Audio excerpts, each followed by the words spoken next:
Hello, everyone. Today we're going to be talking about sort of faith, but also doing things whether you feel like it or not. It's almost like doing things afraid, but doing things whether you feel like it or not. Um, and I wanted to point out that I have pointed out that I am a Christian. I'm a non-denominational Christian, but this this what I'm about to explain, yes, it's a Christian explanation, but it works no matter what religion you follow, because faith is powerful for positive or for negative. If you're superstitious and you believe all these inanimate things or mundane things can hurt you, sometimes it can. Whether that's through just mentally um,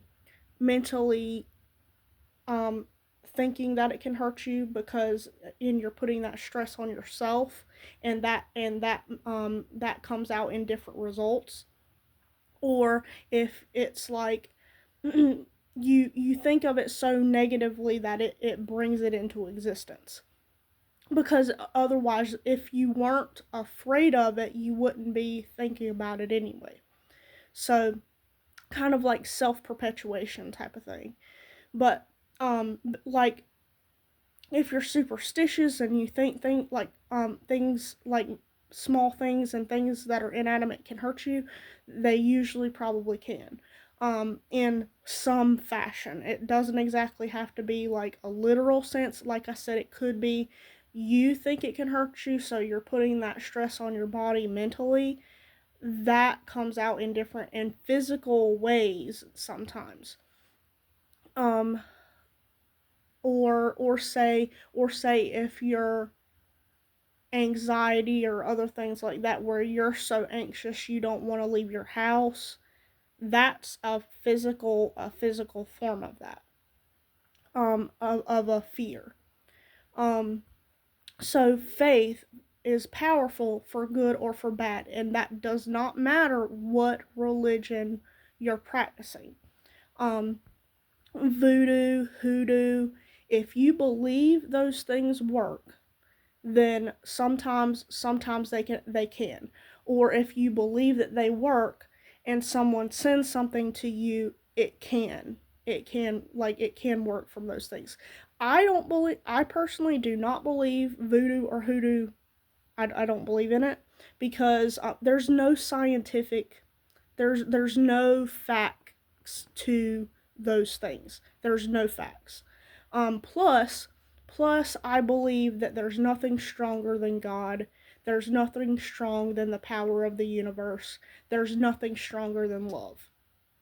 That's what I believe. I don't believe in those anyway. But should someone send it, I think God's got my back. I think love's got my back, and I don't think there's anything stronger than those things. Um, so, but those those things operate on faith. If you think tarot cards, a mundane object, not a mundane, sorry, a inanimate object. Tarot cards are an inanimate object. They work off faith. If you think that they can guide you, give you clarity, divination, whatever you're using them, they could be used for all kinds of things, not just one thing. If you think that they can, if you have faith and you believe that they can, that's how they work. Um, so so in that sense, if you're believing a ladder can cause you bad luck if you walk under it. Um, I'm not saying the actual thing does anything, but possibly that negativity perpetuates itself into something negative. But that is faith. So regardless of what religion that you're deciding to believe in, or you're putting faith into it, whether that's a negative religion, and a lot of religions, it depends on the person on whether it's negative or positive. So there can be good aspects to those religions, regardless of just being negative. So, but that's what we're talking about today. Doing things whether you feel like it or not. Because I can't remember if I said this before or not. I think I touched on it in one of the videos. Faith without works is having faith and working patiently while you wait, being a good steward, caring for the blessings that we already have while we wait for results or answered prayer. And that is the works. Working and patiently working consistently while you wait for the results of your faith. That is faith with works. That is what that is talking about. And you can use that in any other aspect, even if you're not a Christian. Like, so you said a prayer, you're believing God, or whoever you is your higher power for something. And while you're waiting on that, you're sweeping your floors, you're washing your dishes, you're taking care of your children, you're taking care of yourself, you're taking care of the home, the resources, that you already have, the good food you were given. You're doing all those things, waiting patiently and continuing to be in motion and continuing to build on things, continuing to work hard while you wait patiently for that. And that's basically what I do. I mean, even on the days where I don't feel too awfully well, I accomplish something, I get something done. Even if it's just a load of dishes, even if it's just washing my hair or wiping my face. If all you can do in one day is all you feel like doing is washing your face, if all you feel like doing is brushing your teeth, that's something, and that's something to be achieved, and that's something to be celebrated, and that's great. If all you can do one day is wash a cup and some utensils, that's great. That's something.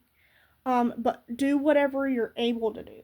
And usually, even on days where I don't feel like it, that's what I do. But then on the days where I have all the energy and I'm able to, I maximize on that. So on those days where I feel like I can get all this stuff done, I do whatever I can eliminate.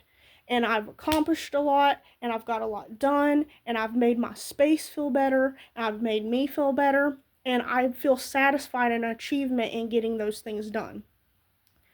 Just whatever you can get off of your to-do list. So even on the days where I don't feel like it, I get something done. I get a few things done. Maybe I don't get as many things done as I wanted to get done, but I get stuff done. And on the days that I feel like I maximize on those days, I get as much done as I'm able to do. And I said that with my meal prepping. A lot of the times I do not feel like cooking. So on the days that I love to cook, and on the days that I feel like cooking, I maximize on that, and I get as much cooking as I can muster to do. I get that done. And put it away and freeze it for days that I really don't feel like cooking, and we get home cooked meals and like maximum nutrition meals for those days that I don't really feel like cooking. So I've said those before, but just on a different topic. Yes. So that is a good energy attitude to have. And where I got that from is, now I have a toddler, and someday it's really not an option to just not do anything most days. Like, I've got to be productive in some way. So, and that helps me feel achievement. That helps me to be consistent. It helps our space feel better. But where I got that from is I used to have a emotional support animal, a dog, that was part of my medicine. Like, she was certified as an emotional support animal, and but she passed away recently, and I wanted to show people this. See, that is her, and my yeah. I don't have like I understand people do like ancestor shrines and things like, which I don't think are bad, but that is the only shrine that I have in my house, and probably will ever have, because she meant so much to me. I had her for 11 years. I didn't have her completely as a puppy, but almost. I think she was 1 when I got her, but that is the only shrine that I have in my house. I lit the candle today because I mentioned in my photos that my cousin's wife gave me the sugar scrub, and she also gave me some herbs that I still have not used. Like, I kept them there, and I got some like spice sage, just the leaves of it, and it wilted before I could ever use it, and like, because I wanted to burn it for the smell. I love incense and candles and stuff like that. So I remembered it thinking of the sage, and I haven't used it yet either. So I got the, I'm not sure which one that is, but I got it out to light it for the smell, because I haven't used it yet. And I really don't want this to go bad or wilt before I get to use it, because she gave it to me. I wouldn't want to waste it. It does smell really good though. It's a bundle of them, so I don't know which ones they are. Um, but I wanted to use that before it wilted up. But so I don't normally have that stuff on that. I just lit the candle today just to do it. And because the little thingy was there to do the smell. Um but that was just for today. It's normally not there. And because I want to start using that before it wilts, because my sage, I completely wasted money on it. Like, I got it and it wilted before I ever got to use it. So um but yeah, that shrine, that is the only shrine that I have for my dog that passed away, because I had her for a long time and she did so much for me. Because I've had periods of my life where I was down or other things like that. In in my hometown, and I'm not going to specify which one. In my hometown, I had gone through a thing of losing the first house I ever rented, and because I went from when I came home from being deployed, and I rented my first house, and there's a year where we get to get unemployment payment, because we're transitioning from that.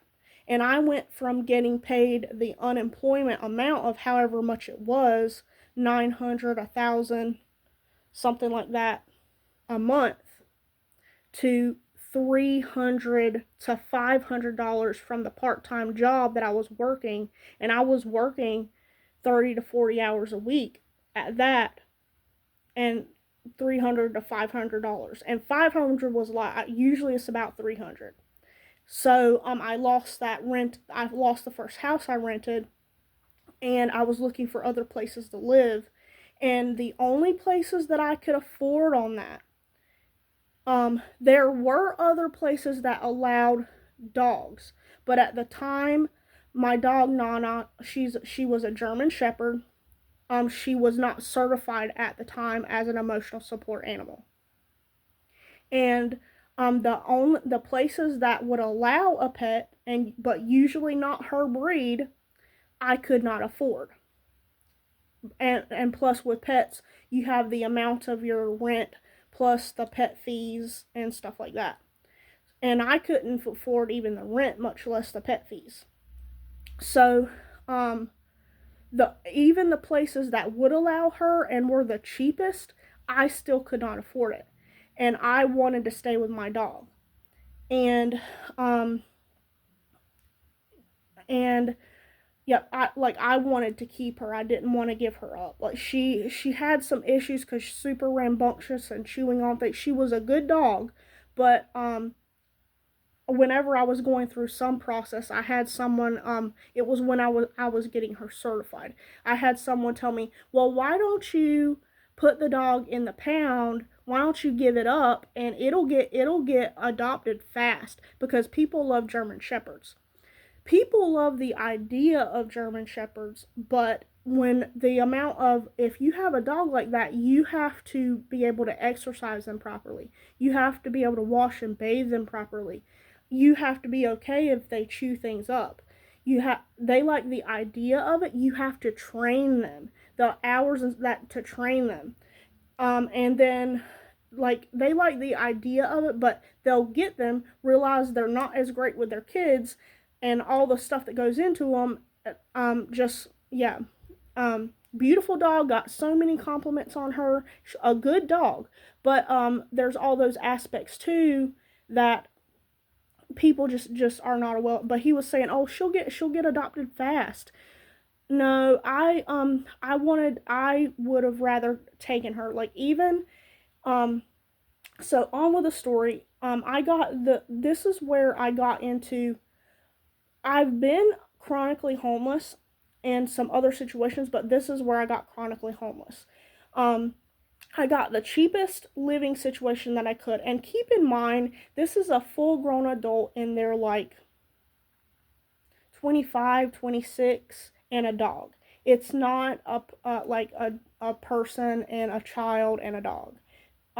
So pretty bad living situations. Like whenever I went to finally got enough money to go get the power and the water and all that turned on, because I lived in a long time before that, they told me they couldn't because the buildings that I was living in were supposed to be condemned, and they had put something until the guy updated the electricity and all that, it could not be turned on because the city had put it as that it's not functional.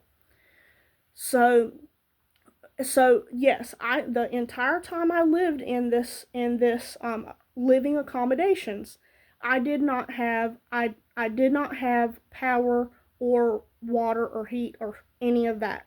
It had water, but it was cold, unfiltered water, no hot water.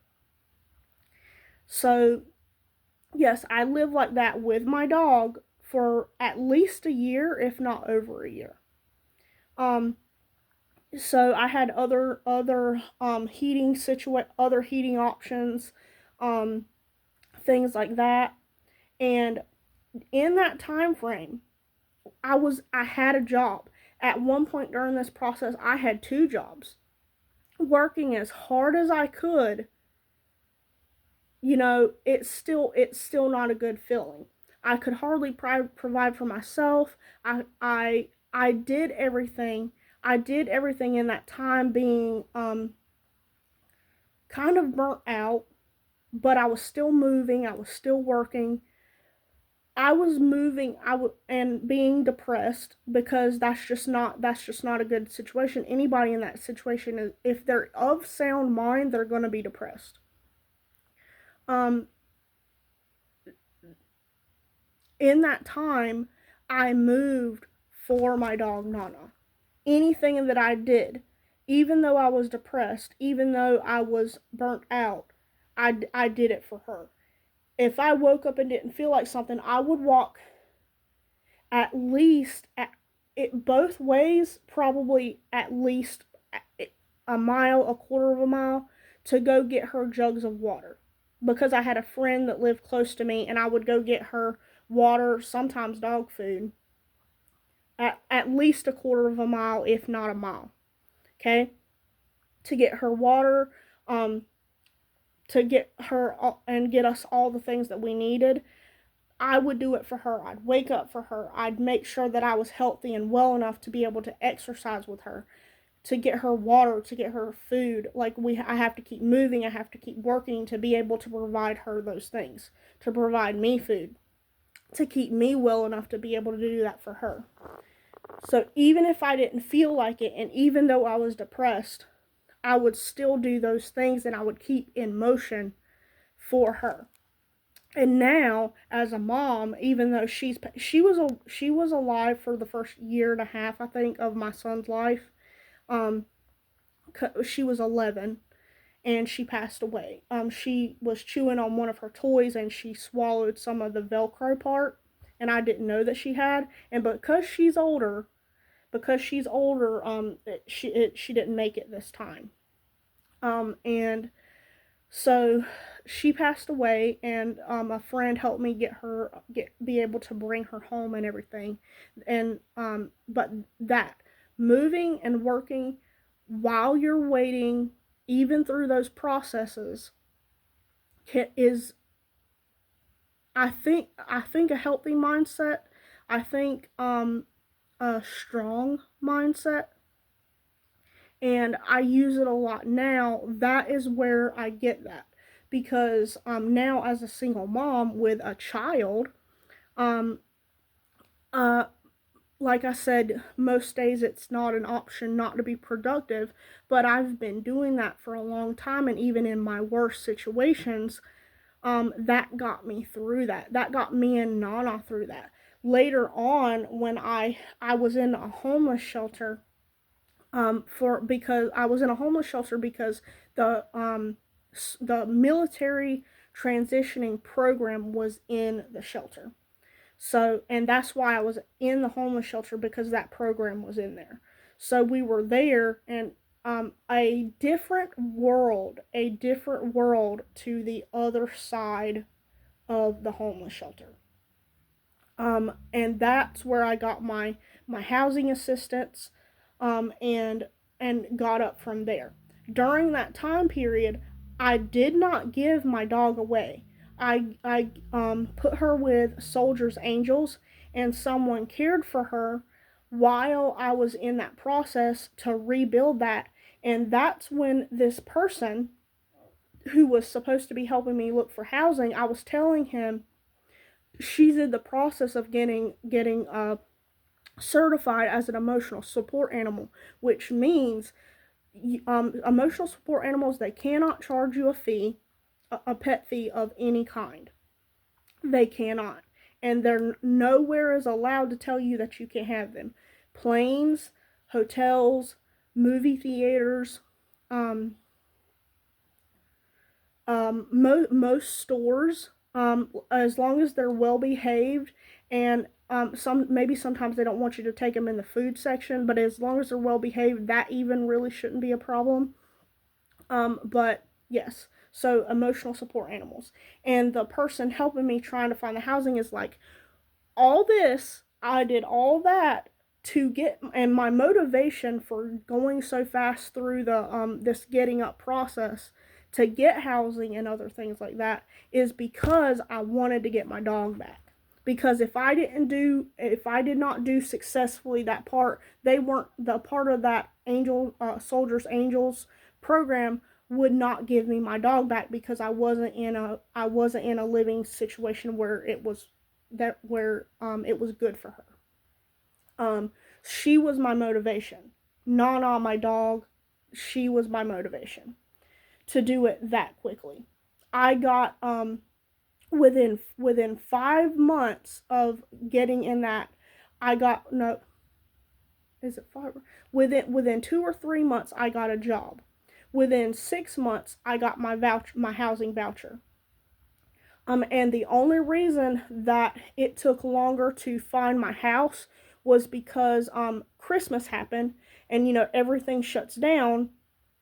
Um, April, May, after that, I found my house that I'm in right now. That I'm in right now had my voucher, which had that part. Yes. So, and the reason